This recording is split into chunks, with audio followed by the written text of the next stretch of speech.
You're listening to the Author Diary Entries podcast. I'm your host, Sagan Morrow, and this is episode number 197. Access the show notes and transcript of this episode at saganmorrow.com/podcast. I am currently putting the finishing touches on my next novella, which will be published later this summer. So I am taking you behind the scenes of it over the course of our next few episodes. We are doing a little multi-part series where I will share with you what the novella is actually about, how I went about planning this book, the experience of writing and editing it, and so on. So in case you missed it, we already started doing this. In our previous episode of this Author Diary Entries podcast, episode 196, I shared with you the breakdown of how I used a tarot spread to plan the chapter outline.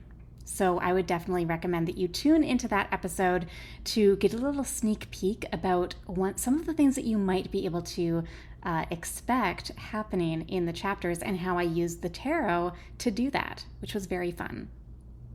Now, in this episode, I'm going to share about the plot of the story itself, because I didn't actually tell you anything about really like what is happening during this story. So in the previous episode of this podcast. So today I want to give you the back of the book blurb and that kind of thing.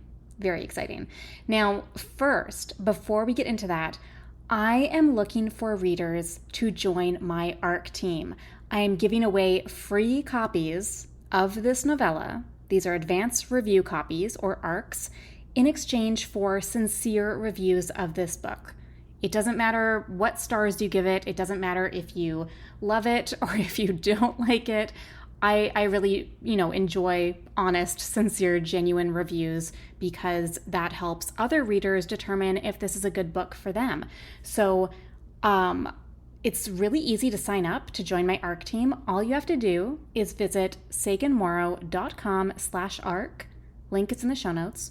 And fill out a very brief form with your basic contact information, and we will be all set. Like, that's literally all you have to do.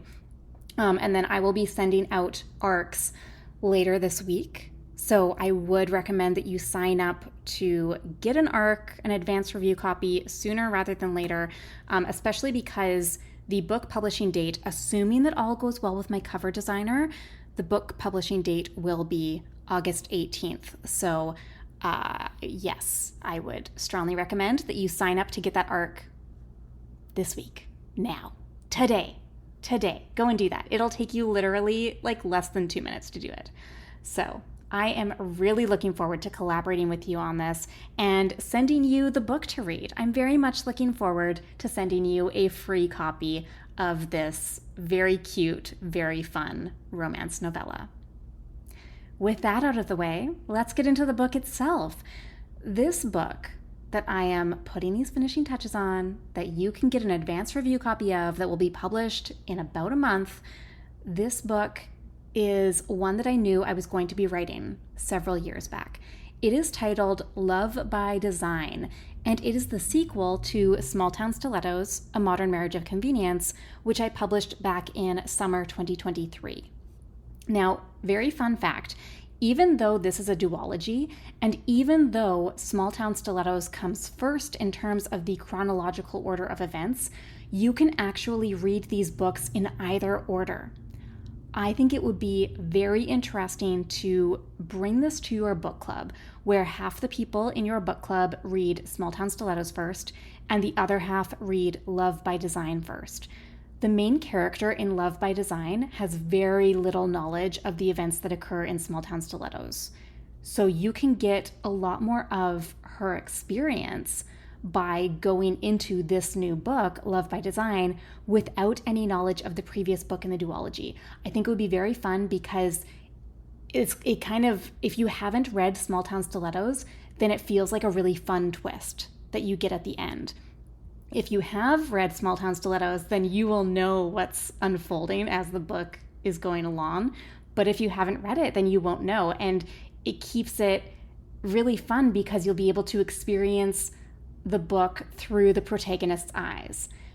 Because of that, again, you can read either one of these books first. And I really love that. I've never written a book duology like this. You know, the Polyamorous Passion series, the main series that I write, all of the books are in sequential order. And of course, you can read them as standalones, but they aren't done in this way where like everyone already knows. In the Polyamorous Passion series, everyone knows what has happened in the previous books. All of the characters are very aware of what's happened in the previous books. And this is the first time that I've written a book series, right? A little duology where this new character has no idea what happened in the previous book. So fun. I really have enjoyed writing this. One of the big things that I knew when I came up with the concept for Love by Design, again, years ago, was that I wanted this book, I wanted Love by Design to mirror Small Town Stilettos. And in fact, the opening scene is almost the exact same as Small Town Stilettos, but through a vastly different perspective. In Small Town Stilettos, the main character, Margaret, has just arrived in the fictional town of Fort Edwin, and she is on the phone with her best friend talking about how much she hates the town and how much she despises small town life. In contrast, Love by Design opens with the main character, Ripley, this new main character, also being on the phone, but in this case, she's on the phone with her new boss, who happens to be Margaret, the protagonist from Small Town Stilettos. And Ripley is telling Margaret how much she loves the town, and she's gushing over being in a small town. She's so happy there. If Margaret is the quintessential city girl suffocating in a small town, Ripley is the person who finds freedom and joy in escaping city life and relocating to a smaller community. Love by Design is, in some ways, a love letter to small towns. Okay, let's get into the back of the book blurb. I might make a few small adjustments with this before the actual publication date because I tend to, tweak things here and there, but this is the back of the book blurb as it currently stands, and I would love to hear your thoughts on this as well. I'm hoping that this will intrigue you. Here we go. Dream home? Check. Dream job? Check.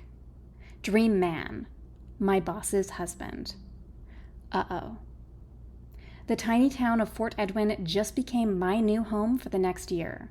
Due to an unfortunate mix-up, the only vacancy is my boss's house, with her ruggedly handsome husband, Logan, who somehow checks off every single box on the list of qualities for my ideal man.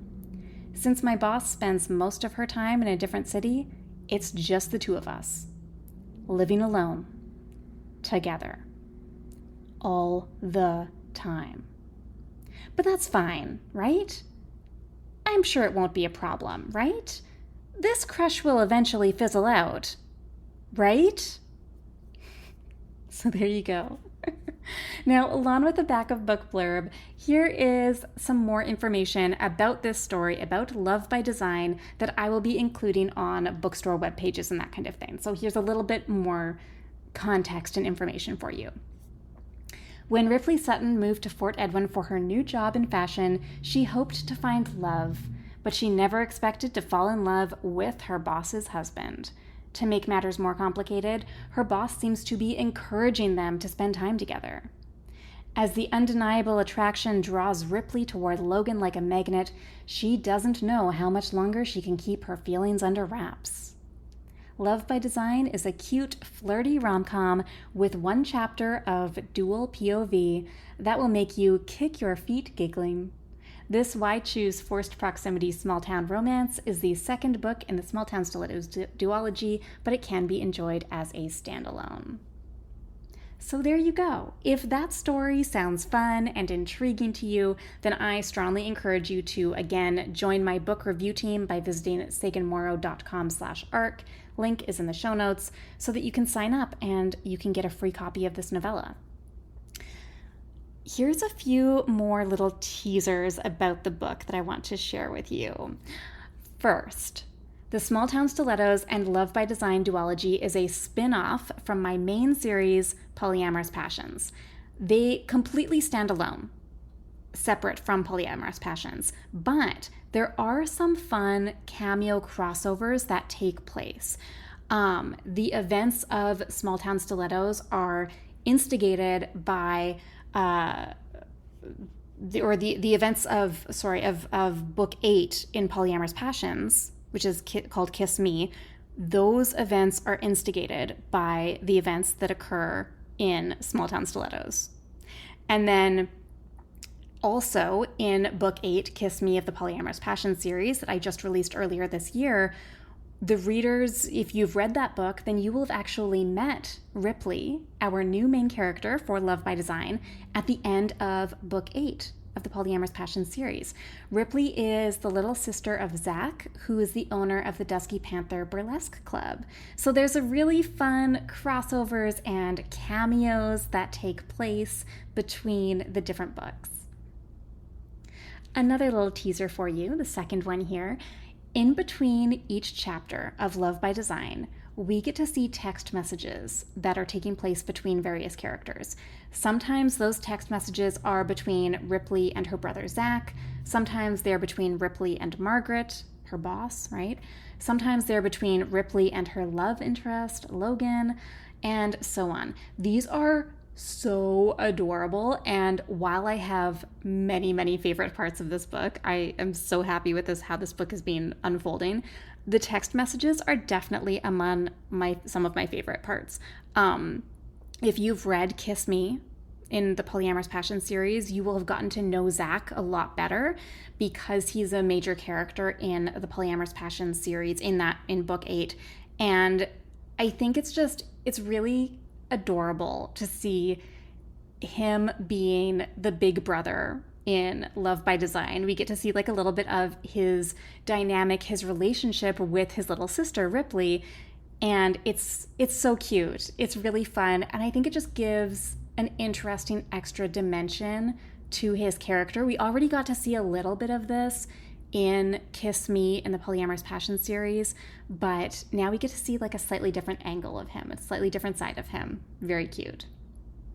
And then the third thing that I wanted to mention about this book is that I think that this book is the best book I've written so far. And I will say that I do not think that about every book that I write. I love all of my books, and I also think that some of them are better written or have better storytelling, etc., than others, right? Some of them I'm like, this character is a little bit more, readers can connect with this character a little bit more, or like the way that this story is unfolding just like is better than in this other book, or, you know, the way that these tropes flow together works a little bit better. But I would say that overall, when you're taking into account all of those different types of pieces, I think that this one, that Love by Design, is the best overall in terms of my writing, storytelling, things like that to date, which is pretty cool. It's really delightful to see that happening. So I am so excited. I've had such a blast writing this book and doing the rewrites and doing the edits. It's been absolutely such a pleasure, such a joy, such a delight. I have also, I've been reading through it, doing these rewrites and edits, and I've read it out loud a couple of times to do the different edits. And there are moments when I'm literally squealing out loud because it's so cute, and like literally laughing out loud because like a scene is just so silly and so funny. The last line of this book is just like, you will be kicking your feet and giggling. It's so cute. It's so adorable. It's so sweet. I'm so happy with this novel. So I hope that you enjoy reading it as much as I have enjoyed writing it. And again, be sure to sign up to get your free copy in exchange for a sincere book review at saganmorrow.com/arc. Link is in the show notes. Happy reading.